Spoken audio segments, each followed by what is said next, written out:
Olá, sejam bem-vindos ao CardioCast, que é o podcast aqui da CardioCare. Eu sou Viviana Lenk, sou cardiologista intervencionista, diretora técnica da CardioCare. E hoje eu estou aqui para conduzir uma conversa muito especial. Eu trouxe aqui um tema que diz respeito a todo mundo, que é aquele que todas as idades querem conversar, que é como cuidar do coração para viver mais. Especialmente, mais do que viver mais, como a gente deve fazer para viver melhor. E para isso eu trouxe aqui duas pessoas muito importantes exatamente nesse tema. Eu trouxe aqui o Dr. Fábio Kipney. Dr. Fábio Kipney, ele é cardiologista formado pela Universidade Federal do Paraná. Ele possui título em Clínica Médica e em Cardiologia pela Sociedade Brasileira de Cardiologia. E a doutora Marcela Beleza, que é geriatra, tem formação em Clínica Médica e em Geriatria pela Escola Paulista de Medicina Unifesp. E a doutora Marcela tem um interesse especial em medicina preventiva. Obrigada por vocês estarem aqui. Sejam muito bem-vindos. Obrigado, doutor Fábio, pelo doutora convite aí. Marcela. Obrigada pelo convite. Então, para a gente começar a falar sobre esse tema, vamos tentar quebrar um pouco o gelo aqui e vamos saber quem são vocês. Como é que vocês chegaram na medicina? Como é que foi? Me conta um pouco da sua história. Vamos começar pela doutora Marcela. Marcela, por que você fez medicina? O que te levou a ser médica, pensar em ser médica? Depois nós vamos falar sobre a geriatria. Tá bem, tá certo.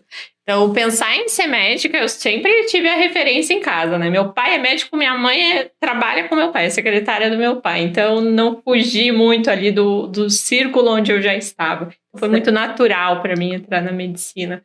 Aí, para ir para a geriatria, foi um caminho que eu batalhei um pouquinho mais para me descobrir na geriatria. Ah, é? E assim, dentro da geriatria, tem algum momento assim que você decidiu, né, ser geriatra, alguma coisa que te levou a isso, algum paciente, algum caso clínico assim que fez com que você decidisse, não, eu quero ser geriatra? Foram vários, na verdade. Eu queria ser endócrino, eu fiz clínica médica, prestei endocrinologia, mas daí quando eu percebi que eu ia atuar na consulta apenas, tão pontual, e não ia ver aquele meu paciente no hospital, na casa, em vários momentos da vida dele, aí eu pensei, não, eu quero ser geriatra para acompanhar todo esse processo. Então você gosta mesmo desse processo, desse cuidado integral? Exatamente. Ah, você está no lugar certo, hein? E o doutor Fábio? Doutor Fábio, meu amigo Fábio, me conta, como é que você chegou a pensar em fazer medicina primeiro? Como é que a produção tem tempo? Ah, isso mesmo, vamos lá, é uma história longa. Não, eu vim pensando nessa pergunta vindo para cá, né? Mas eu nasci aqui em Araucária, aqui na cidade aqui. Família humilde, só que sempre gostei de estudar. Acho que todos nós sempre gostamos de estudar, sempre gostamos de aprender, né? E eu sou descendente tanto de poloneses quanto de ucranianos que tem aqui em Araucária, né? Então nós tivemos também bastante uma formação católica também, né? Cheguei a fazer seminário. Olha só. E daí a medicina caiu assim como uma luva, porque eu gosto, né, aquele fazer o bem, se olhar aqui, ajudar o próximo, aquela coisa toda, né, da cristianidade, o cristão faz, né, junto com o gostar de estudar, e a medicina caiu como uma luva, né, e eu decidi já, olha, eu me lembro desde os 15, 14 anos, assim, eu decidi que era para ser médico. Você é o primeiro médico da família? Sou o primeiro médico da família. Só que tem uma coisa que eu vim aqui preparado para falar, eu nunca quis cardiologia. É mesmo? Você chegou na cardiologia, Fábio? Eu me formei na Federal do Paraná, e na Federal do Paraná, os primeiros anos da medicina são muito focados. A gente tinha fisiologia, anatomia, teóricos, técnicos. muitas coisas técnicas, e levou uns 2 anos para ver o primeiro paciente. Eu cheguei a me perguntar, o que será que eu tô... Será que é aqui mesmo? Sabe? Será que é isso mesmo? Até que uma vez eu tive uma aula com o Dr. Clóvis Arnes, da infectologia. Aquilo me abriu. Acho que todos nós tivemos, né? Você deve ter tido um professor que te inspirou, né? E aqui ele falou, nossa, é aqui. É isso. Eu gostei. Então eu gostei da infectologia. Aí eu me formei querendo infectologia, só que daí na minha época não tinha o R1, R2, você tinha que fazer o R3 e R4. Aí então tem que fazer clínica primeiro. Clínica médica. E daí eu fiz R1, R2 de clínica, fui para o Hospital Angelina Caron, com a expectativa de passar em infectologia, né? Só que lá dentro, a grande força do Hospital Angelina Caron é a cardiologia. Sim, você sabe? se apaixonou, Exatamente. não teve mais como E voltar. aquela coisa que eu tinha de querer ajudar, tudo, né? Eu vi dentro da UTT, eu vi dentro da UTI cardíaca, eu vi dentro da prevenção.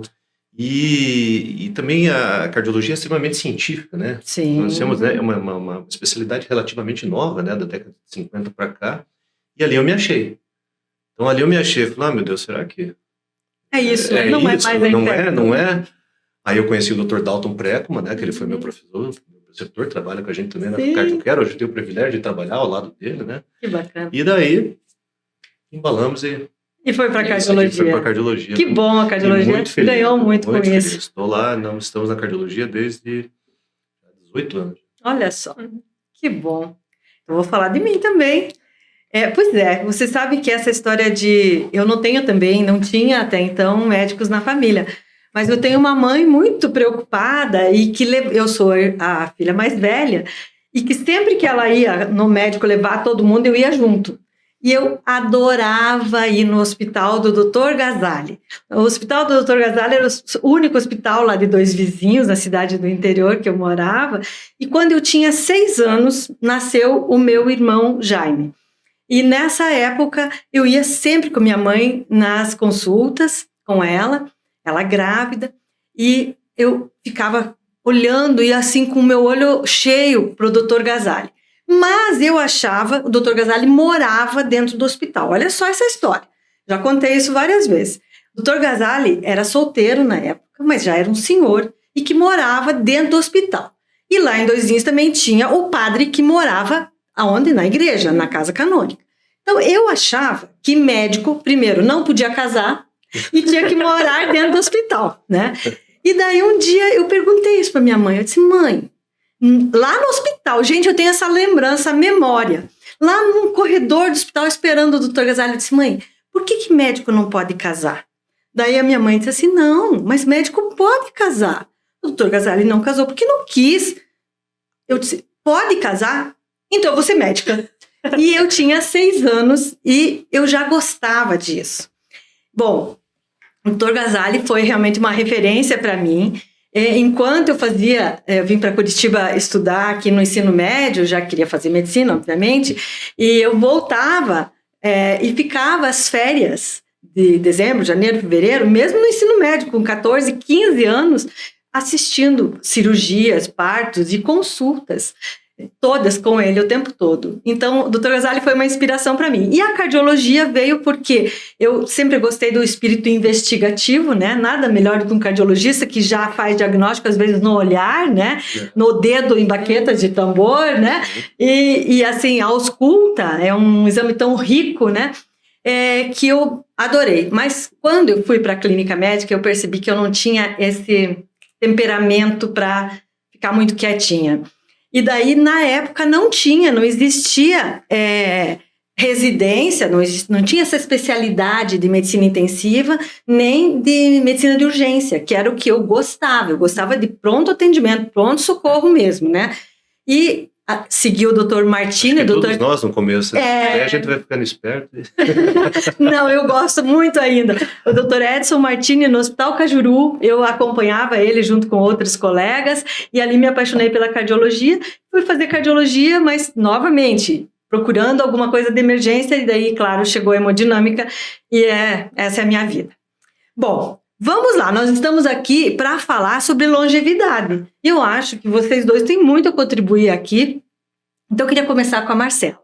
Marcela, o que é envelhecer com saúde? Porque a gente fala muito sobre isso, né? Porque hoje a gente até consegue ver pacientes com muita idade e muitos muito bem, mas nem sempre isso é verdade. O que é envelhecer com saúde, Marcela? Eu acho muito interessante essa pergunta, porque ela já parte do princípio que a gente vai envelhecer. Exatamente. Que esse é o objetivo, né? Chegar lá. Exatamente. Mas o melhor, o ideal é chegar bem, né? E daí, com saúde, a gente começa a se questionar. Será que a saúde é só não ter doença? Né? Talvez não. Né? Quando a gente pensa em envelhecer, em ser longevo, nós que trabalhamos na área da saúde, a gente vê pacientes de 80, 90 anos sem doença alguma, é muito, muito raro. Mas a gente vê pacientes de 80, 90 anos bem, muito felizes, muito plenos. Mesmo com doença, Mesmo. mas compensado, tratando. Exatamente. Então, eu acho que o segredo do envelhecer bem é a gente saber se preparar para chegar lá. Isso era a pergunta que eu ia te fazer. Olha assim, que eu só. também faço, né, nós fazemos consultório aqui. Você consegue identificar nesse paciente longevo, esse senhorzinho de 80 anos, ativo, o que ele tem de característica, assim? Eu acho que é esse preparo, né? Preparo. Ele conseguiu perceber que ele queria chegar aos 80, mas ele consolidou sua família, seu trabalho, ele parou de trabalhar e teve um propósito depois disso. Quer dizer que propósito é importante. Com certeza. Olha só, esse é um tema que eu até vou deixar aqui num cantinho, tá? Vou minimizar para a gente voltar. Porque esse é um tema muito interessante a gente falar sobre o propósito. Olha assim, um senhor, né? Toda semana a gente atende cada vez mais, eles estão vindo cada vez mais longevos. O meu mais longevo foi 104. Sim. 104 anos, que maravilha. Uma senhorinha que eu acompanhei, ela com insuficiência cardíaca grave, assim, acompanhei ela por 14 anos, conseguimos ir até os 98 anos. Sabe? E você fica perguntando para eles, né? Qual que é o segredo? Qual que é o segredo? E não percebi, assim, algumas coisas, assim. Uma delas que eu mais vejo é o bom humor. Olha só, interessante. Bom humor, sabe? O paciente aceitar a vida como ela é. Exatamente. Sabe? Todos eles, pode ver, esses senhores, né? Os pessoal mais longevos, eles são muito bem-humorados. Tudo para eles não é problema, tudo para eles, sabe? Parece que, não vou dizer que leva na brincadeira, mas... Leva leve. Leva leve, sabe? Aquelas piadas de tiozão. Divertido. Eles são divertidos, isso é uma característica que eu vejo. E quando não, né? Quando tem algum problema, alguma intercorrência, sabem ser resilientes também com aquilo, sabem onde buscar a sua própria força, né? Eu acho que essa palavra, né, é bem bacana, resiliência. Nós já estamos com duas palavras bem interessantes aqui. Três, né? Resiliência, propósito e alegria, né? Assim, um ânimo, né? Que precisa. Gostei. Não, acho que nós estamos começando muito bem aqui. Fábio, mas assim, nem todo mundo chega na idade avançada sem doenças, né? Nós temos fatores de risco, vamos falar especificamente do nosso coração, né? E nós temos fatores de risco que deixam a pessoa ter mais ou menos risco de ter problemas do coração. Você podia falar um pouquinho sobre isso? Especificamente pensando na pessoa que quer chegar a uma idade mais avançada? Sim. Acho que a doutora começou bem ali falando exatamente. Você precisa estar preparado para chegar aos 80 anos. E dentro desse estar preparado, eu trago aqui muito a falta de atividade física, o sedentarismo, sabe? A vida sedentária, a vida ganhando peso, sabe? O envelhecer engordando, cada ano que passa, cada vez mais gordo. O paciente casou com 65 anos, está com 60 anos e com 95, 100 quilos, né?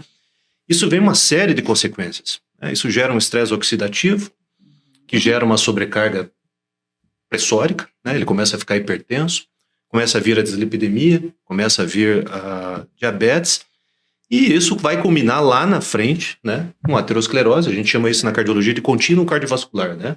Começa com fatores de risco, que gera os estresses oxidativos, que gera a molécula de colesterol, que gera aterosclerose, que gera o infarto, que gera insuficiência cardíaca, que gera a morte cardiovascular. Hoje em dia, a aterosclerose já está 20% das causas de mortalidade no mundo. Um cada 5 seres humanos no mundo morrem de mortalidade cardiovascular, de aterosclerose cerebral, que a gente chama de MACE, né? Então, o que eu vejo bastante dentro do consultório é esse falta de preparo dos pacientes, sabe? De se manter ativo, de cuidar da sua alimentação, sabe? De muitas vezes ter tempo, né, até para fazer isso, né? Eu diria que seria isso aí. Então, o colesterol é um dos fatores de risco. Então, vamos deixar aqui claro, o fator de risco, o colesterol alto é um fator de risco. Porque, infelizmente, a gente tem visto por aí, né, na mídia leiga, infelizmente, muitas pessoas falando exatamente o contrário. E nós sabemos que os estudos que mostram, né, que o colesterol é ruim para o coração, e não só para o coração, como disse o Dr. Fábio, para todas as artérias, né, e faz infarto, que aqui eu gostaria de deixar claro que o infarto ocorre quando uma artéria obstrui, e essas artérias, elas entopem, geralmente por gordura, por colesterol. Essas artérias que entopem, não entopem só no coração, né? Elas entopem na cabeça, fazendo um AVC, um derrame, né? Um acidente vascular cerebral. Elas entopem na barriga, fazendo um infarto do intestino, que por sinal é muito grave. Podem fazer infarto no rim, né? E podem fazer infarto na perna, fazer uma gangrena, né? Então, quer dizer, a doença, ela é uma doença difusa. E o colesterol é um dos principais fatores de risco.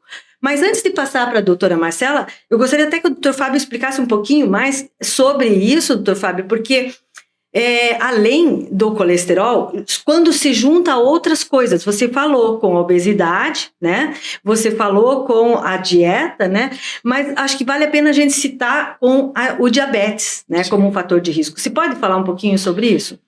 Então, eu tenho bem cuidado de olhar, né, esses vídeos que aparecem na internet, que eu realmente não sei o que eles ganham com isso.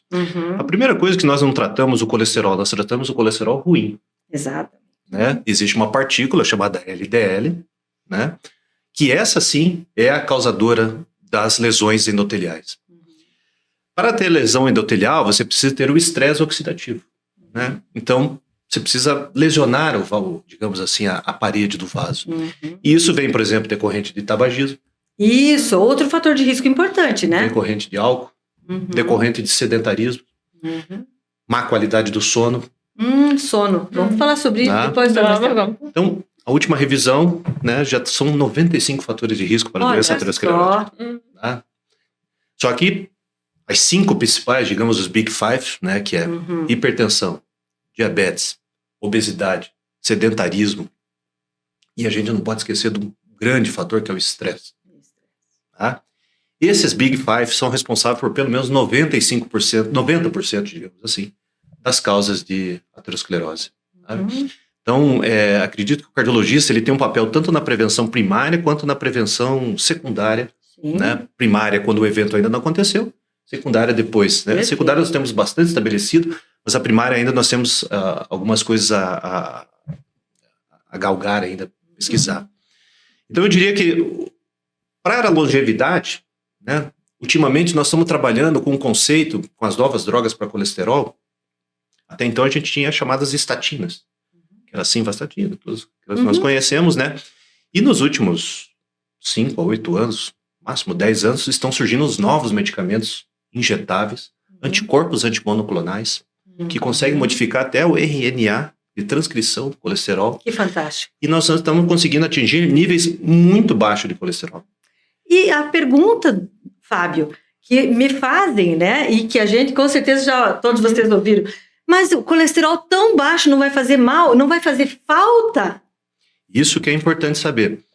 Então, esses estudos são feitos com rigor científico. Sim. Tá? Existem diversos órgãos, o FDA, MS, que acompanham isso, né, esse tipo de trabalho científico, e mostrou que quanto mais baixo esse LDL, o colesterol, menor é o desfecho cardiovascular. Então, o 40 diminui mais que o 50. O 30 tem menos mortalidade que o 40. E daí vamos ver os efeitos colaterais. Demência, por exemplo. Era um medo de demência. Não, precisa de colesterol para fazer baía de mielina, essas coisas que eles falam. Né? E mostrou-se que não. Ao contrário. Tá? Diminuir o colesterol, doutora, diminui em 40% a demência. Olha só. E por que antes a gente não tinha esses alvos, né? Porque antes a gente não tinha essas drogas que chegavam lá. Exatamente, porque agora a gente vê pacientes com LDL de 30, de 18, e não é errado, não é ruim, né? Muito pelo contrário, né, Fábio? A doutora pode dizer melhor que eu vi que a principal causa de demência no mundo é a doença de Alzheimer. Em segundo lugar é o misto Alzheimer vascular. E o terceiro é o vascular. Então, quando a gente está falando de vascular, é o acúmulo de colesterol. É acúmulo de colesterol, é doença cerebrovascular, doença aterosclerótica generalizada que a gente estava falando no começo. Né? É exatamente isso. Então, acho que passo para você, Marcela. E assim, no paciente geriátrico, né? Então, o paciente idoso... eu vou só abrir aqui um parênteses, né? Que o idoso, legalmente, eu sou uma idosa, tá, senhores? Me respeitem. Eu sou uma idosa, estou com 62 anos. Mas eu também, você é uma idosa jovem. Eu já uso plaquinha no carro, tá? Até porque, senão, isso é politicamente incorreto, eu estacionar numa vaga que não é idoso, né? Eu tenho que estacionar no idoso. Então, assim... mas eu faço parte de uma nova geração de idosos, né? De idosos, é o novo idoso, né? É o novo idoso, mas eu sei que nós estamos acompanhando muitos idosos, e provavelmente eu também vou chegar lá, que tomam muito medicamento, né? E como é que a geriatria, ou como é que o geriatra aborda essa questão da prevenção no idoso, no paciente idoso que já usa um monte de medicamento? E assim, a pergunta que não quer calar: precisa diminuir o colesterol de um paciente idoso que nunca teve infarto? Ai, colocou na parede aqui, né? E a resposta quando a gente está na parede depende, né? Depende. Então vamos lá, vamos conversar sobre isso. Vamos falar sobre muitas medicações. A gente tem um nome para isso, né? Que é polifarmácia. Usou mais de 5 remédios diferentes. Chama de polifarmácia. E quando a gente fala do paciente cardiovascular, é muito comum a gente ter polifarmácia, né? Depois de um infarto, vai usar remédio para colesterol, AS, se tem diabetes junto, já foram 3 aqui, pressão alta mais 1. E se tiver uma doença de Parkinson, já foi mais 1, pronto. Diabetes, doutora, se colocar diabetes junto, é de 10 a 12 comprimidos. Geralmente, o paciente que tem um infarto e junto com diabetes, a medicação que ele usa. Exato. Então, a gente tem a polifarmácia. E daí a gente até pode discutir. Existe a polifarmácia racional nesse caso. Eu não tenho nem como dizer que está errado dar esse tanto de remédio para o paciente. Precisa, né? Eu preciso de todos eles ali. Mas existem também aqueles idosos que vêm com essa lista e mais um monte de vitamina e mais um monte de remédio que o vizinho indicou. Isso. E daí o geriatra cumpre o seu papel de organizar tudo, pedir para o paciente trazer todas aquelas caixas e sacolas e tudo mais, para entender por que está usando tudo aquilo. E isso é uma questão. Eu tenho muitos idosos assim na minha casa, sabe? Com muitos medicamentos, e que a gente sempre tem esse cuidado, né? Porque é complicado conseguir fazer usar esses medicamentos nos horários corretos e tal. Mas, doutora Marcela, e o paciente idoso, ele precisa estar com colesterol baixo se ele nunca infartou? Aí, de novo, a gente volta naquela questão. Quanto mais baixo, menor vai ser o risco cardiovascular dele. É que isso precisa ficar claro, né? Isso precisa ficar claro, porque muitas vezes os pacientes não entendem dessa forma e querem deixar de tomar o medicamento. E daí, aquilo que você falou, o geriatra que tem uma função de maestro da equipe. Eu gosto muito disso, né, da orquestra, né, maestro da orquestra. Isso a gente aprendeu, eu aprendi lá na minha residência de clínica médica com o meu querido professor Dr. João Manuel. E ele dizia isso, que o clínico, né, o médico que faz medicina interna, ou no caso nosso aqui, o geriatra, ele tem que ser o maestro, ele tem que conversar com o geriatra, ele tem que conversar com o endócrino, tem que conversar com o neuro para saber, o neuro precisa desse anticoagulante? Não dá para tirar? Olha, essa dose aqui, o meu paciente está assim, está fazendo hipotensão, vamos talvez diminuir um pouquinho? Então, eu acho que esse maestro da equipe é o geriatra, né? E daí é que veio, depende também, né? O paciente está tolerando o remédio, não está tendo nenhum efeito colateral, não está atrapalhando a rotina dele das medicações. Vamos deixar, porque está prevenindo um evento, né? Perfeito. A mesma coisa para o antihipertensivo, a mesma coisa para o antidiabético, que a gente tem metas também do diabetes. Então, quanto mais baixo e mais tolerável, melhor. E daí, voltando para a ideia da polifarmácia, na cardio a gente tem muito disso, que são as pílulas combinadas. Isso ajuda muito, né? Os pacientes que usam muitas medicações. Certo. Então, ele continua com a polifarmácia, ele continua ali com os vários medicamentos dele, mas ele usa uma pílula com 3 antihipertensivos. Imagine isso, como facilita. É um problema muito sério lá no Angelina Carol, a gente trabalha com o SUS, né? E o SUS, ele tem esse problema que ele dá a medicação. Você consegue oferecer um tratamento, por exemplo, para insuficiência cardíaca, nós temos um ambulatório de insuficiência cardíaca lá, o SUS dá todo o tratamento, só que ele dá fragmentado.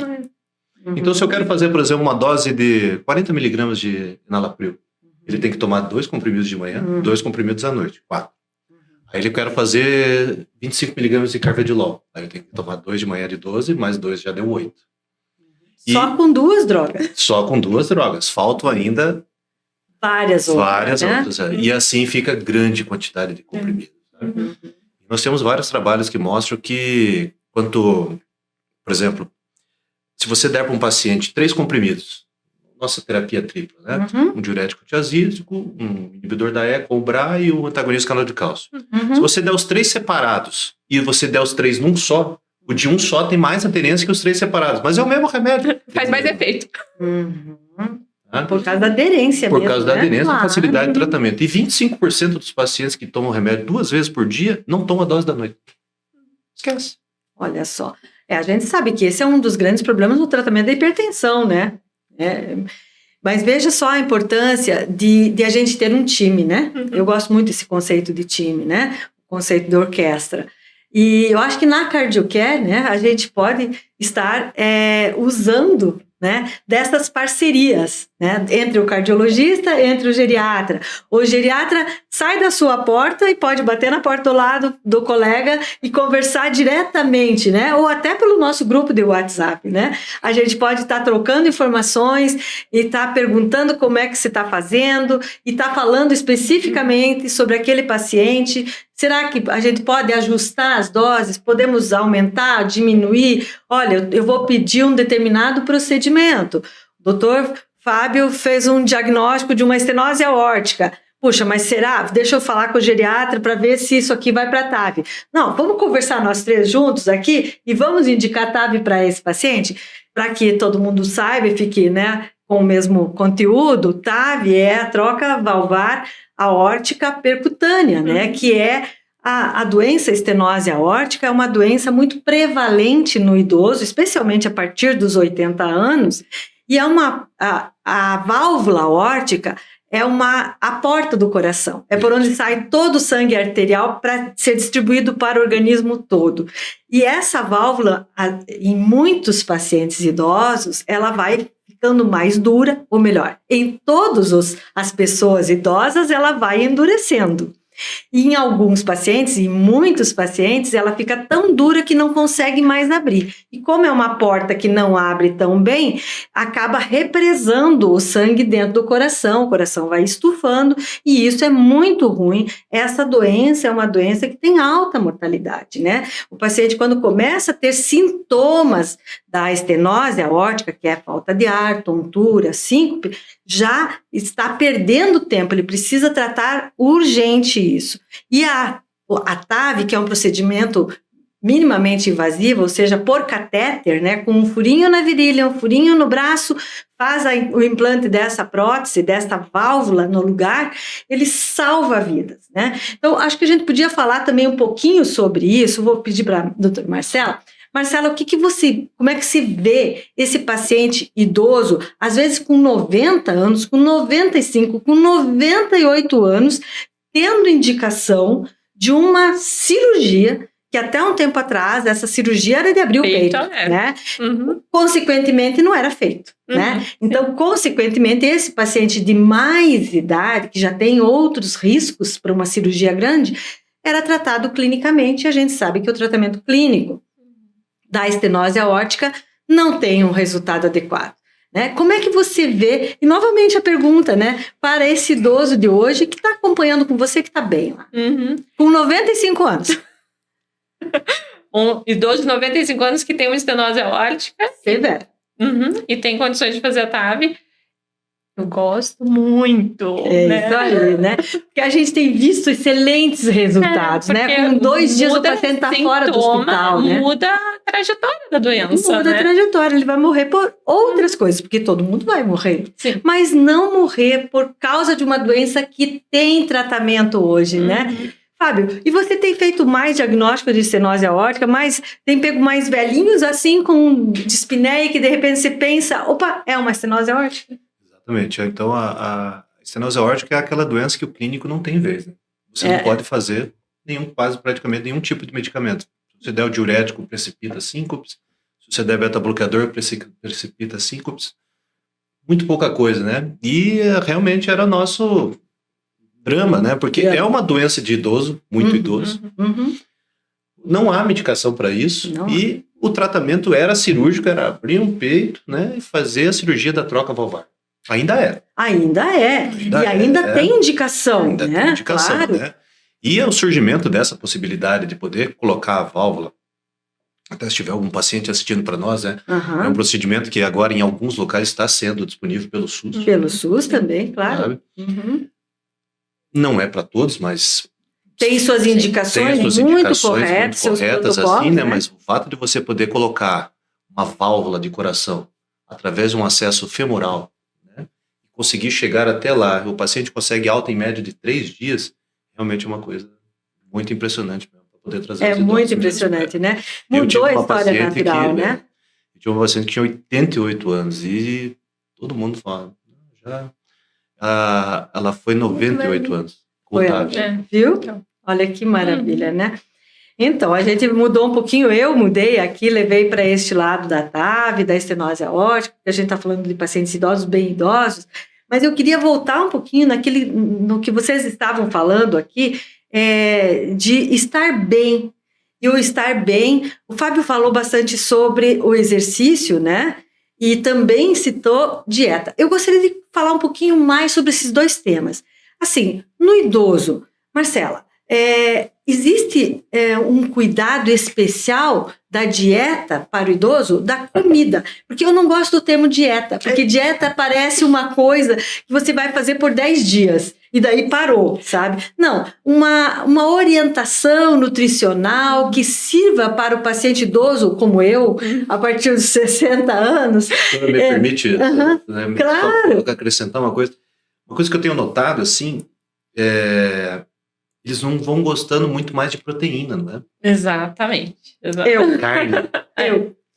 Você vai passando o tempo e eles não vão mais gostando de proteína. E o que a gente faz? Então, isso faz parte mesmo do envelhecimento, porque o próprio processo de digerir a proteína fica mais difícil, né, com o envelhecimento. Então, por isso que vai tendo essa recusa da proteína. Olha só. Né? Mas a proteína é importantíssima. Quando a gente fala de alimentação, não dieta, porque eu também tomei essa rasteira no começo da residência de geriatria. Eu falei dieta para o paciente, ele, não faço dieta, não. Não faço, exatamente, não gosto de dieta. Então, como é a sua alimentação? Então, a alimentação do idoso, ela tem que ser rica em todos os macronutrientes. Tem que ter carboidrato, sim. Tem que ter um pouquinho de gordura, sim. Tem que atingir meta de caloria, de energia. Né? E tem que ter a proteína, né? A gente tem que bater meta de proteína também. Tem que bater meta. E como é que a gente faz isso, Marcela? Porque é difícil, né? Porque pelo peso, aqueles cálculos lá, que também não vem ao caso, mas assim, o geriatra, né? Ele vai dizer assim, precisa comer tanto de proteína. Mas é difícil chegar lá. E o ideal é que venha da comida, né? Os pacientes vêm muito atrás de uma vitamina, de um suplemento. Muito bom. Mas o ideal é que venha da comida. Porque a comida, ela não é só a proteína. Eu não estou dando ali só os aminoácidos, não. Eu estou dando as vitaminas, eu estou dando os minerais, também a proteína que a gente está precisando, né? E daí fonte de proteína a gente sabe o que é. Carne, é frango, é o ovo mesmo. O ovo não é vilão. Não é vilão, né? Exatamente. E assim, e tem que comer proteína por quê? Porque senão perde músculo. A perda do músculo, ela vai acontecer com o envelhecimento. De novo, né? O envelhecimento, ele é marcado por várias alterações. A gente já falou da digestão, né? A parte locomotora, a artrose, isso vai acontecer com o envelhecimento. E a perda de músculo acontece. Depois dos 50, a gente perde uma porcentagem de músculo. Por isso que é importante, daí, eu gostaria até de passar para o Fábio, para dizer, Fábio, por isso é importante também, né, a importância do exercício. Sim. E assim, pro idoso e pro paciente cardiopata, porque, veja, eu fiz minha residência há quase 40 anos, e na época a gente tratava o paciente cardiopata, em termos de exercício, diferente do que é hoje, né? O paciente não fazia exercício de academia, não fazia musculação. O exercício para o paciente que tinha problema do coração era a caminhada, O ponto. tratamento do infarto era um repouso Era repouso absoluto, né? E isso mudou, gente. Isso mudou muito. Hoje em dia, o paciente precisa fazer o quê, Fábio? Conta pra gente. Então, vamos fazer uso da ciência. Isso. Né? Vamos falar da ciência. Então, nós tivemos nós tivemos, então, o maior estudo de coorte, com mais de 5.500 idosos americanos, foi em 2019, né? Que mostrou que 10 minutos de caminhada foram possíveis já em diminuição de desfecho cardiovascular. Mesmo pouco assim, já diminui o risco. Assim. Mais para frente, nós tivemos o outro estudo de 2022, está vendo no JAMA aqui, independe da idade que você comece. Ótimo. Para só um pouquinho, vou voltar. Doutora Marcela, então quer dizer que nunca é tarde para começar? Ai, nunca fiz exercício, então agora comece. Vale a pena. Vale a pena começar. Ótimo, vamos voltar para o Fábio. E a pior parte do exercício, eu posso falar assim, porque eu comecei a atividade física, confesso, era um cardiologista, mas aí trabalhando bastante, ficava um pouco à parte, né? Mas eu comecei realmente, depois de 3 anos para cá, e o mais difícil é começar. É o mais difícil começar. Eu falo assim no consultório, se você está esperando uma luz divina, nossa, que vontade que eu estou de ir na academia hoje. Hoje não tem essa luz divina. Vai sem vontade mesmo. É sem vontade, no começo. Aí você começa a gostar daquilo que vem, não é?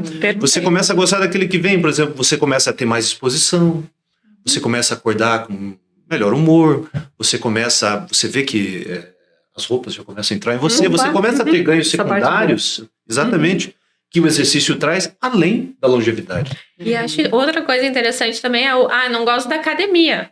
Mas existem tantos outros exercícios, né, que a gente pode tentar, que pode instruir o paciente. Como esse da caminhada de 10 minutos. Exatamente.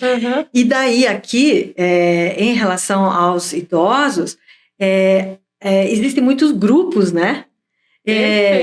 Bailes, danças, passeios, viagens, né? Que a pessoa caminha bastante. Isso vale a pena, né? Curitiba é um dos exemplos disso, né? Curitiba tem 12 centros de atividade para idosos, está vendo espalhados aí em Curitiba. É mesmo? Olha só. De graça, muitas vezes. Olha, com profissional, com professor, tudo isso. Então, que legal. Então, a gente sabe que não é tarde para começar a fazer exercício, mesmo que nunca tenha feito. Então, esse estudo mostrou que, independente da idade que você começou, ele sempre te traz benefícios, né? Eu quero trazer outro dado também, que é o seguinte, a gente recebe muito assim, doutor, eu fiz atividade física a minha vida inteira. Eu sempre fui atleta. Sim. E daí ele vem ali daquele, né? Ele aumenta do volume abdominal. Se ele parou de fazer, ele perdeu o efeito protetor. Então, a atividade física é como se fosse um remédio que você está tomando. Enquanto você está fazendo, ele está te protegendo. Maravilha. O lado ruim é que se você parou de fazer, você perdeu a sua proteção. Foi por causa da atividade física que você chegou até se você vinha fazendo atividade física bem, né? Se você vinha e de repente, por algum motivo, começou a trabalhar demais e parou. Não, doutor, eu estou sedentário há 1 ano. Então você perdeu aquela proteção que você tinha. Se você voltar, essa proteção volta. Falando em números, a Sociedade Brasileira de Cardiologia recomenda 150 minutos por semana, né? Divididos em pelo menos 3 vezes por semana. Se você fizer 2 vezes por semana, diminui 22% a mortalidade. Se você dividir até em 3 vezes por semana, diminui 37% a mortalidade. Né? Então nós estamos falando aqui não é nem 3 de 1 hora, é 3 de 50 minutos. E olha que isso é muito mais do que talvez uma cirurgia, muito mais do que muitos medicamentos. Quer dizer, o exercício é mais importante do que propriamente até medicamento. Não quer dizer que deve parar de tomar o medicamento, muito pelo contrário. A associação é que é interessante. Mas eu costumo dizer assim, mas doutor, é muito remédio. Olha, se você me ajudasse na dieta, se você me ajudasse na atividade física, se você me ajudasse nas 7 horas de sono, talvez não precisasse de tantas medicações. Talvez se você me ajudasse na perda de peso, nós tivemos aquele nosso encontro na CardioCare. Sim. Né, e sobre a porcentagem da perda de peso, né, perder de pelo menos 10% de peso, o impacto da mortalidade cardiovascular, perder 10% de peso. Né? Faz toda a diferença. Faz toda a diferença. Então, se você pesava 80 quilos, veio para 72, você já diminuiu o desfecho cardiovascular. Se você perder 15% do seu peso, então estava com 100 e veio para 85, você conseguiu diminuir ainda causas de mortalidade de todas as causas. Olha que maravilha. Quando você tiver acima do peso. Nunca é tarde e vale a pena mesmo, né? Olha, e o difícil é só começar. Depois, é na força do ódio. Vai, xingando, mas tá frio. vai. Não, é assim mesmo. E o problema é que Curitiba tem tudo pra gente ficar um pouquinho mais na cama, né? Mas eu sei, conheço, encontro Marcela 7 da manhã saindo da academia. Saindo já de cabelinho lavado. E a gente vê no consultório, o idoso que faz a caminhada dele, ele tem outra feição. Ele vem sozinho. Com 88 anos ele vem sozinho. Eu tenho uma paciente que chegou no meu consultório me agradecendo por ter incentivado ela a ter um personal, porque ela tá carregando mais peso que ela achou que ela nunca ia conseguir carregar na vida. Hoje em dia, tendo 75 anos, imagina.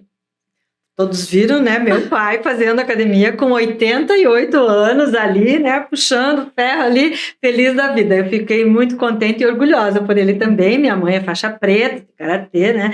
Então, assim, também eu tenho que correr para tentar seguir o exemplo deles. Mas, assim, eu gostaria também de falar um pouquinho, que a gente falasse aqui, da importância do exercício físico, não só no sentido pessoal, mas assim do engajamento social, sabe? Aquilo que eu estava falando de caminhar numa viagem, você faz amigos, você vai viajar. Se você está num grupo de dança de terceira idade, por que não, né? Você faz amigos. Então, como é que também você vê isso? Como é que você orienta isso para os teus pacientes, Marcela? A gente sabe que hoje em dia, né, ter esse convívio social está associado a esse senso de propósito, a aumento da longevidade, a redução de mortalidade e ao envelhecer bem, que foi o que começou a nossa conversa aqui, claro. Né? Nosso papo. E quando a gente tem esse convívio social, o paciente também engaja mais naquela atividade. Um puxa o outro, né? Um puxa o outro, tem a responsabilidade. Estão me esperando lá na hidroginástica, estão me esperando para ir viajar. Então, o paciente ele vai ter essa responsabilidade com ele e com os outros. Né? Inclusive, não sei se vocês assistiram aquele documentário da Netflix sobre a longevidade, sobre as zonas azuis. Então, eles ficaram ali vários episódios mostrando o que cada um fazia e chegaram à conclusão que era a relação social. Né? Perfeito. Amizade, família. Ter pessoas juntas, a coisa mais importante, né? Uma das coisas mais importantes é fazer amizades e ter pessoas, relações pessoais, né? Que é o grande segredo da longevidade. Exato. Olha só, que bacana. Mas assim, nem sempre acontece tudo dessa forma maravilhosa como a gente está falando, né? Muitas vezes, a parte cognitiva do idoso, né, entra em declínio. Como que a gente reconhece, e daí vem aquela pergunta que, como eu não faço clínica, mas eu atendo pacientes no hospital e tal, e falo com muitos familiares, acabo recebendo esse tipo de pergunta. Mas o meu pai está com 75 anos e está muito esquecido. Né? Até onde esse esquecimento pode ser considerado assim um esquecimento natural ou normal, esperado para a idade, né? Especialmente as mulheres, quando entram na menopausa, fazem aquele né? Acaba esquecendo tudo. Mas até onde isso é normal e aonde a gente tem que se preocupar que isso possa ser um sinal, né, de um quadro demencial. Eu acho que essa é uma das queixas que mais chega para o geriatra. Para mim, chega muito. E a primeira coisa que a gente tem que saber é esquecimento mesmo? Ou é uma dificuldade de lembrar? É diferente. A dificuldade de lembrar é normal do envelhecimento. O que é isso? É aquilo da pessoa saber, vi um ator ali na novela, não lembro o nome, passa 2 minutos, Reinaldo Giannichini. Isso aí não é esquecimento, isso é um processo normal do envelhecimento que o cérebro fica um pouquinho mais devagar, certo? Mas está lá. Agora, o esquecimento que não é normal é aquele que impede a pessoa de fazer as suas atividades do dia a dia.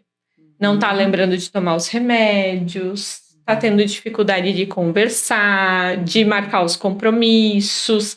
Esse é um esquecimento que preocupa e que precisa ser investigado, isso sim. Eu diria que tem aquele conhecimento, aquele memória de longa, né? Aquela memória antiga, né? Que essa é uma memória consolidada, e tem a memória de curto prazo, né? E tem aquela coisa que você faz no automático também, isso. Né? Por exemplo, dirigir, né? Dirigir é uma coisa que você faz no automático, né? E eu vejo que quando você começa, pelo menos eu percebo ali, né?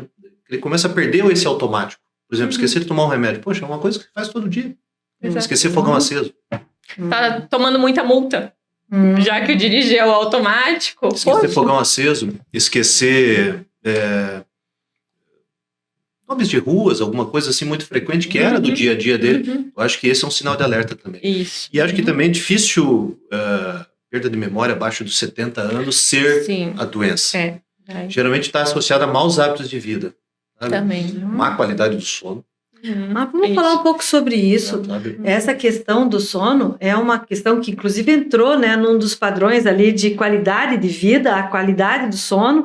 Hoje é um padrão importantíssimo que nós médicos não podemos deixar de avaliar, né, e de falar com os pacientes. Então eu gostaria de citar isso agora, que, como o Fábio lembrou, o padrão do sono, a importância do sono. Vocês podiam falar um pouco sobre isso? É legal ter falado de qualidade, não somente da quantidade, né? Isso. A gente tem uma quantidade ali, 6, 7, 8 horas de sono por noite, é o normal, mas a qualidade do sono, a gente tem que chegar no sono profundo toda noite, e a gente tem uma doença muito prevalente relacionada ao sono, que é a apneia do sono, mais comum nos idosos, que aumenta o risco cardiovascular. Aumenta muito. Muito.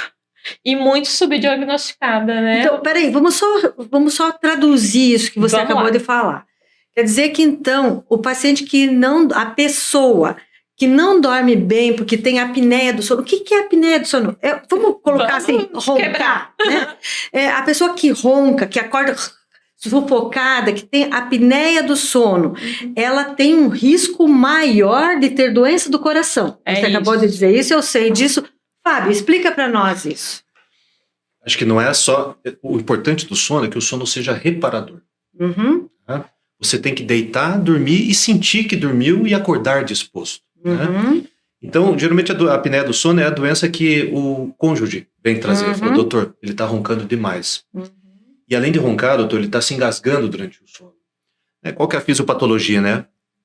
Com o avançar da idade, mas eu diria que mais com o ganho de peso, com a obesidade, na hora de deitar, o ar ao entrar na laringe, né, passar pelas vias aéreas superiores na laringe em direção ao pulmão, cai o pescoço, ele começa, né, aquele ronco.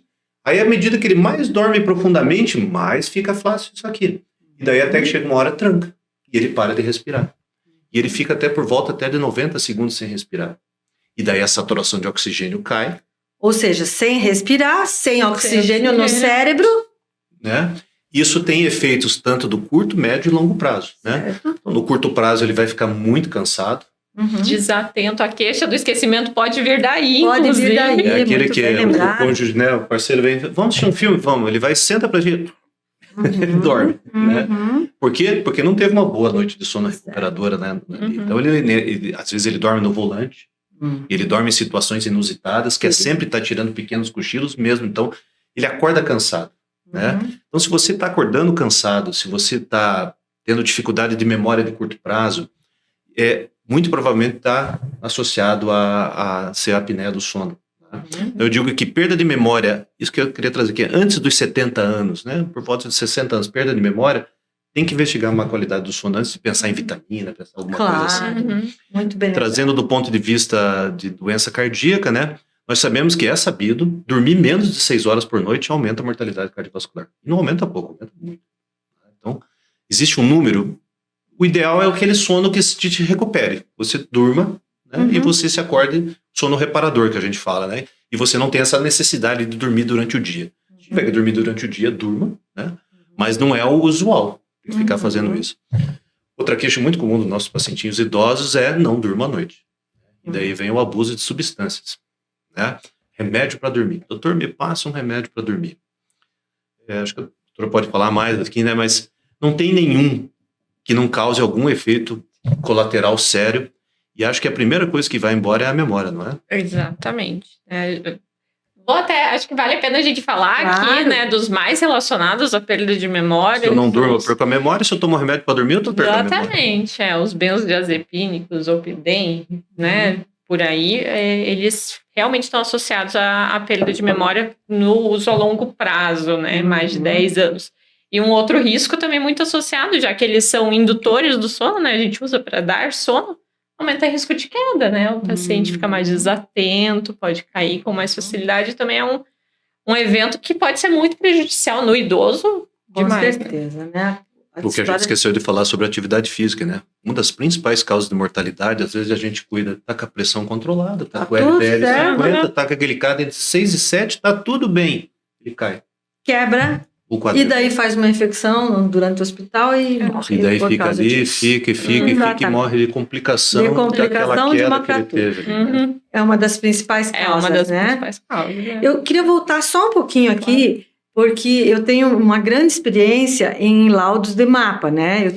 Eu faço todos os laudos de mapa, de monitorização ambulatorial da pressão arterial da CardioCare já há muitos anos, e eu tenho visto isso, tenho estudado isso, mas como cardiologista que sou, me chama muito a atenção essa questão que obviamente já é super consolidada e conhecida por nós cardiologistas, mas que os pacientes não conseguem entender a real importância, que é o paciente que ronca, ele vai ter mais pressão alta e vai ter arritmias graves, né? E a primeira arritmia que ele tem é a fibrilação atrial, né? Quer dizer, o coração fica mais estufado, o átrio, que é um pedaço do coração, uma parte do coração, fica inchada e faz uma arritmia que o coração perde totalmente o ritmo.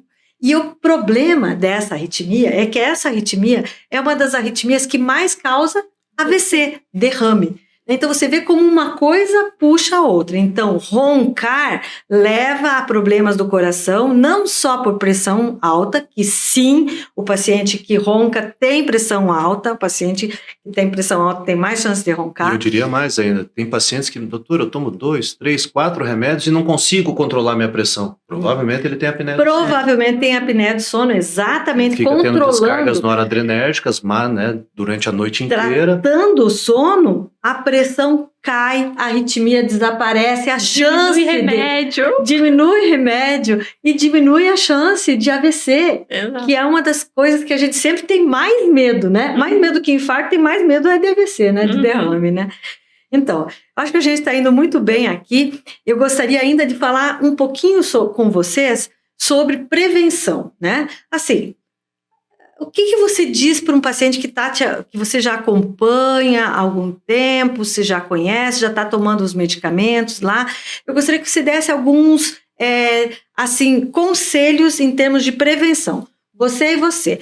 Vamos fazer assim, você vai falar para um idoso de 60 anos, e você vai falar para um idoso de 80, 85, de 90 anos. Tem que fazer prevenção num paciente de 80, 90 anos? Como é que faz prevenção? O que você pode dizer? O que ele precisa cuidar de verdade nesse sentido, já estando com os medicamentos todos em dia? Vamos lá, Fábio. O cardiologista é o chato, né? Cardiologista é o chato. Ele quer a perfeição. Ele quer, né? Mas eu costumo sempre a questão da atividade física. Eu tenho que perguntar se está fazendo atividade física, se ela é adequada, né? Outra sobre a alimentação dele, né? Se está tendo essa recusa da proteína, ou então abusando da gordura de outras alimentações. Pesquisar alcoolismo é uma coisa muito comum, muito comum. Ninguém se acha alcoólatra. Ninguém, eu não sou alcoólatra, não. Você é o usuário do álcool. Aquela questão da tacinha de vinho, infelizmente, caiu aquela questão de que ela era cardioprotetora. Não, agora não há. As últimas diretrizes mostram que não há níveis seguros do consumo dessa substância. Exatamente. Não há nível seguro de consumo de álcool. E o uso de álcool, assim, é muito frequente. E ela causa um tipo de demência, né, chamada demência pré-frontal. Né? Ela faz atrofia frontal, né, que lá na frente, além dos efeitos hepáticos, tudo assim, né, tem os efeitos cardiovasculares, realmente aumenta o infarto. Prejudica a arquitetura do sono, né? Olha aí, tipo do isso sono é muito também. importante. Né? Piora a apneia do sono, porque quando ele bebe, não, doutor, eu só ronco quando eu bebo, né? É porque você está mais relaxado, aí você relaxa mais para a musculatura, e você ronca muito. Por outro lado, eu já ouvi também, não, mas eu só tomo um pouquinho para dormir. Não tem isso também? Para abrir o apetite. Para abrir o apetite. Para dormir, para pegar no sono, mas daí o padrão do sono, que você chamou de arquitetura do sono, fica comprometido, né? essa questão de ninguém se achar alcoólatra, né? Então, quando eu fiz a faculdade, nós tivemos nosso estágio na clínica Heidelberg, né? E daí o professor fez uma coisa muito interessante, tinha uns alcoolistas ali, né? E daí faz uma pergunta para ele, pergunta para ele quando que ele percebeu que ele estava tomando demais, né? Aí, quando que o senhor percebeu, né? Ele estava internado ali na clínica, né? Na recuperação, né? Quando que o senhor percebeu que o senhor estava bebendo demais? As respostas. Uma vez eu acordei, não tinha nada para tomar em casa, eu fui lá no perfume e tomei o perfume da minha esposa. Nossa. Isso foi quando ele percebeu. Olha o desespero, né? O outro paciente que nós fizemos uma pergunta foi quando você percebeu? Quando não tinha álcool em casa, eu fui no carro, puxei, coloquei no café e daí eu tive que tomar. Daí ele pensou, nossa, eu acho. Então, o perceber que você está bebendo demais, você já passou. É muito tarde. A gente tende a ser muito otimista, na verdade. Isso não é só em relação à autopercepção, né? Dizer eu não tenho problema com álcool, eu pratico atividade física, eu sou muito ativo durante o dia. Exato, exatamente. O próprio médico também tende a ser otimista em relação aos pacientes, né? E não perceber os riscos que estão ali associados. Então, isso é muito interessante de trazer. Então, Marcela, e o que você coloca como prevenção, assim, o que você dá de conselho para um paciente que está fazendo tudo certo, mas está com 80, 85 anos? Acho que tudo que já foi colocado aqui na mesa é o mesmo. Então, continua. Continua. Tá bom, tudo. então, essas coisas de dieta, de exercício. Dieta, vamos mudar, né? Alimentação correta, né? Exercício físico, padrão do sono, tudo isso é muito importante. Isso. Ter amigos, né? É muito importante. O que mais? Tem um outro ponto, a gente acho que nem tinha combinado, mas eu vou trazer, que é a vacinação. Olha aí, que ponto importante, né? Fundamental e cada vez mais provado. Fala você sobre isso. Então, vacinação, a gente lembra muito da carteira de vacinação da criança, mas o adulto e o idoso, eles têm que se vacinar também.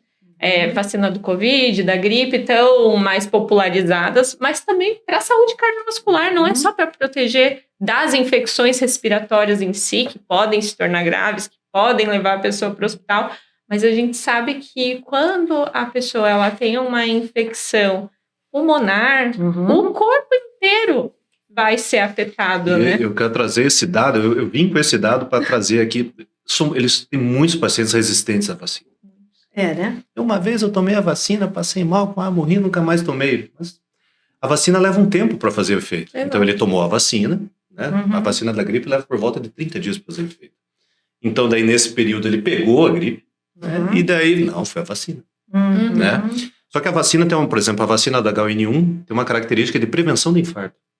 Ele diminui em 30% a mortalidade de infarto, só por tomar a vacina. Porque se você pega uma gripe, gera essa cascata inflamatória, né?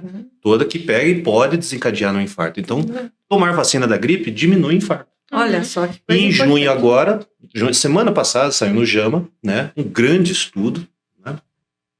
Mais de 150 mil pacientes, a mesma coisa com a vacina da Covid. Diminuiu em 37% o risco de doença cardiovascular, tanto AVC quanto infarto. Tomar vacina, só pelo fato de tomar a vacina da Covid. Então, tomar vacina da gripe e tomar vacina da Covid diminui o infarto, diminui a AVC. E para o paciente mais idoso, a importância disso para diminuir internamento, né? Exato. Então, esse tópico da vacina foi muito bem lembrado, Marcela. Muito importante isso e desmistificar, né, essa história de que, não, eu nunca tomei, ou eu não quero tomar, ou eu tomei uma vez e passei mal. A gente sabe que é importante isso, né? E a gente tem que levar isso como se fosse o calendário vacinal das crianças, né? Que todo mundo leva muito a sério porque tem que ser levado, né? Exato. Então, os pacientes saem com a prescrição das vacinas. Exatamente. E eu acho que a gente tem que cobrar um pouco mais, né, Fábio? A gente, como médico, tem que cobrar isso dos nossos pacientes, né? Mas cadê? Não fez ainda? Está aqui a prescrição, né? E é gratuito.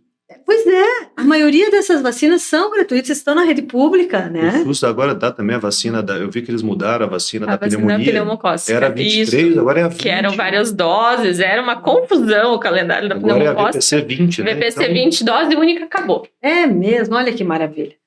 Realmente. Então, assim, o nosso papo é bom, né? A gente poderia ir até mais tarde, mas eu gostaria de ir terminando, infelizmente, nós já estamos com o nosso tempo aí, perguntando para vocês assim, diz para mim aqui uma frase ou uma mensagem que você gostaria de deixar para nós e para os nossos pacientes, para os nossos colegas que estão nos ouvindo. Quando que é a hora de ir no geriatra? Eu já tenho que ir. Olha que pergunta boa. Se você pensou em ir, vá. Essa é a hora. Então, ótimo. Quando vai no geriatra? A hora que pensou em ir, que essa dúvida passou pela cabeça, pode ir. Porque o geriatra tem 2 grandes papéis, né? Eu gosto de explicar isso para os pacientes. Um que é na prevenção, que é na construção desse envelhecimento saudável. E o segundo que é quando o paciente chega um pouquinho mais tarde, a gente garantir a qualidade de vida nesse envelhecimento, né, nos pacientes mais longevos. Que bom. Você quer deixar a tua frase? Já foi ótima? Eu acho que eu vou encerrar assim. Fábio. Eu acho que o recado que eu gostaria de deixar é que, assim, vale a pena se cuidar. Vale a pena. É muito gostoso, a vida é muito prazerosa, né? Nossa expectativa de vida, estamos passando, né, de 75 anos, né? E vale a pena se cuidar. Eu acho que é importante você fazer o que você gosta, tudo, mas também tem que fazer o que é necessário também. Tá? Então, a atividade física é necessário fazer. A dieta é necessário fazer. Eu costumo dizer para os pacientes, assim, perguntou assim, todo dia você tem que fazer uma coisa pela sua saúde. Tem que ser, não, hoje eu vou comer uma maçã. Em vez de comer aquele docinho que está lá no meu chocolate, eu vou comer minha maçã. Ok, você fez uma coisa pela sua saúde. Hoje eu vou na academia. Hoje eu vou tomar minha vacina. Eu acho que todo dia, se você fizer, qual é a recompensa? A recompensa é o que vem lá na frente. Sabe? Tem aquela passagem bíblica, né? Deve ter no quadro, já viram no quadro da Casa da Avó de vocês, que é assim, tem aquele caminho para a destruição, que é o caminho para o inferno, e tem aquele caminho que era o paraíso. O caminho para a destruição é aquele caminho amplo, largo, e lá na frente vem a destruição. E o caminho do paraíso é um caminho curto, estreito, cheio de pedregulho, espinhoso, mas que lá na frente vem o paraíso. É mais ou menos o paralelo que com a saúde e com a doença. Para ter doença é muito fácil. Para ter doença, só leva uma vida sedentária, leva uma vida com má alimentação, uma vida de excessos, bebida, tabagismo, estresse, né? Ok, só que lá na frente vai vir o grande custo, né? A vida para cuidar da saúde não precisa ser tão espinhosa. Não precisa ser esse caminho todo estreito que está ali na história bíblica, né? Mas é preciso que você faça alguma coisa. É preciso que você entenda que a recompensa virá lá na frente, né? Então, o meu recado é que os pacientes que estiverem assistindo a gente é que vale a pena se cuidar. Não esqueça de fazer seus check-ups, né? A medicina está aí para isso, para te ajudar, né? Então, nós temos aí a medicina baseada em evidência, temos a cardiologia, a geriatria, né? Não deixe de fazer seus check-ups e não deixe de se cuidar. Muito obrigada. Eu quero agradecer aqui demais ao Dr. Fábio, à doutora Marcela, por dividir esse momento aqui que está sendo muito interessante, cheio de conhecimentos, né? Mas especialmente assim um momento que a gente tem assim um olhar mais humano do médico para o paciente, do médico para a pessoa, para mim, né? Eu como pessoa, eu tenho que pensar também na minha saúde, né? E ver que os pacientes idosos de hoje não são mais igual os pacientes idosos de quando eu fiz a residência 40 anos atrás, né? Hoje, os novos idosos, somos os novos idosos. Nós, os novos idosos, estão fazendo campeonato de bicicleta, sendo campeão aí, né? Fazendo coisas maravilhosas, fazendo faixa preta de judô, de karatê, né? Fazendo academia, mas especialmente tendo qualidade de vida. E é isso que a gente quer e é isso que a gente busca na CardioCare, exatamente com essa parceria e com esse cuidado do nosso paciente, que é um cuidado integral, né? Pensando na saúde de uma forma integral. Então, eu queria agradecer aqui a equipe, inclusive, que está nos ajudando, e dizer, especialmente, agradecer também a Eurofarma, que está patrocinando esse momento aqui com a gente, né? Que sempre está junto conosco. Então, acompanhe, você que está nos ouvindo, acompanhe a CardioCare nas redes sociais, né, que tem aí o nosso canal com mais episódios, a gente já tem esse é o nosso segundo episódio sobre a saúde do coração. A CardioCare trabalha com o coração. Cuide-se. E até o próximo episódio. Boa noite.